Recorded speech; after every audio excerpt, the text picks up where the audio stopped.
Good evening, YouTube. Welcome to my channel. Let's get into it, a life celebration. We are back with the Tao Te Ching. Thank you to those who have subscribed to my channel. Check out my website, kenyattasintuition.com. There you can find out more about my services and my rates for readings, as well as other spiritual services. Check out the playlist, the religious studies playlist, and look into Taoism. If you are unfamiliar. When I say the religious studies playlist, I mean my religious studies playlist, okay? All right. Chapter 70.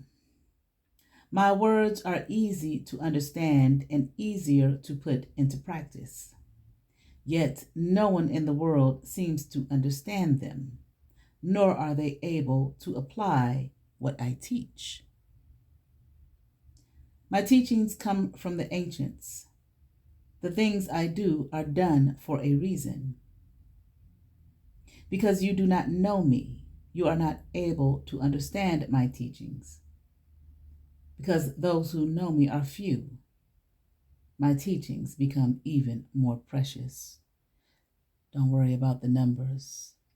For those of you who may have small channels and maybe it's taken some time to grow, such as myself, don't worry. Because you do not know me, you are not able to understand my teachings. Because those who know me are few, my teachings become even more precious. Chapter 71. Knowing you don't know is wholeness. Thinking you know is a disease. Only by recognizing that you have an illness can you move to seek a cure. The master is whole because she sees her illness and treats them, and thus is able to remain whole. At first part, knowing you don't know is wholeness. Thinking you know is a disease. The more you know, of course, the more you don't know. I'm sure many of us are familiar with that saying. The more you know,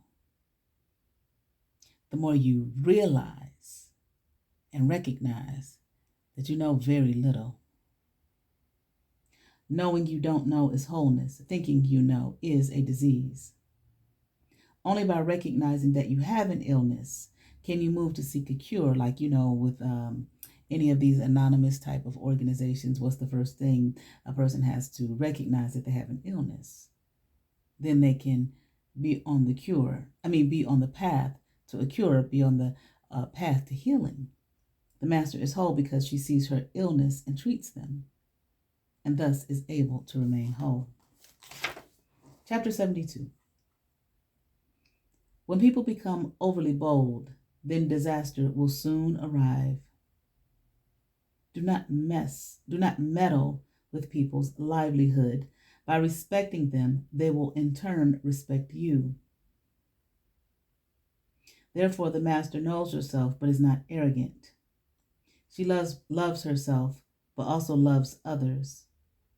This is how she is able to make appropriate choices. Now, we live in a world right now where people become overly bold. And we seem to think that that's the way to be. Everybody's got to strut their stuff and talk about how tough they are, tougher than the next one. I'm better than you, superior to you. I'm tougher than you. And if you A, B, C, and D, then I'm going A, B, C, and D to you. Blah, blah, blah. Talk. When people become overly bold, then disaster will soon arrive, obviously. What they tell people, there's always someone, tougher than you. Do not meddle with people's livelihood. By respecting them, they will in turn respect you. Just don't meddle with people's livelihood. You mean yours is going to be messed with, obviously, and probably worse. Therefore, the master knows herself, but is not arrogant. She loves herself, but also loves others. This is how she is able to make appropriate choices. And then, of course, one who knows themselves probably won't be arrogant because they know themselves. And they'll see there's no reason to be. Little reason to be. Chapter 73. Being overbold and confident is deadly.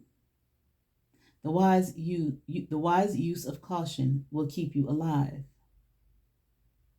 One is the way to death, and the other is the way to to preserve your life.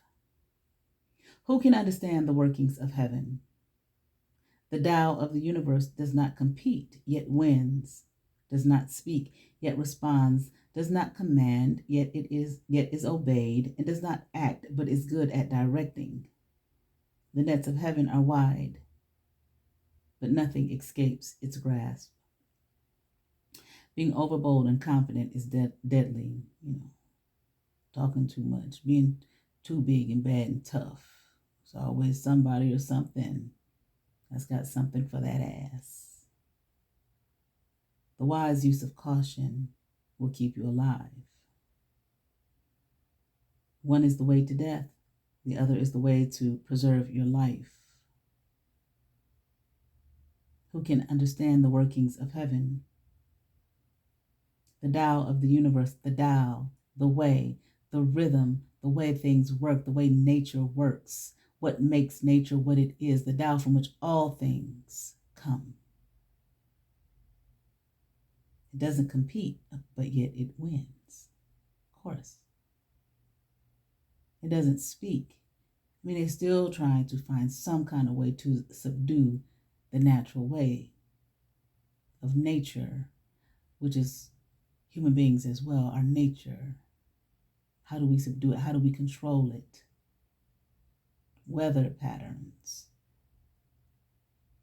the growth of nature itself. What is? It doesn't compete. It just does what it does. Yet it wins. It doesn't compete with those who are trying to control it and subdue it and make it obedient. Basically destroy it. No, it doesn't compete, but while they're trying to destroy it for how many years now? Millennia now? Yet what? It still wins. It doesn't speak, yet it responds.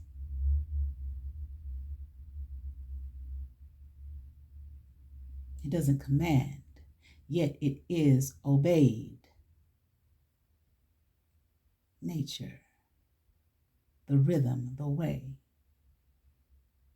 that from which all things come into existence and into being, this force, this energy, this power.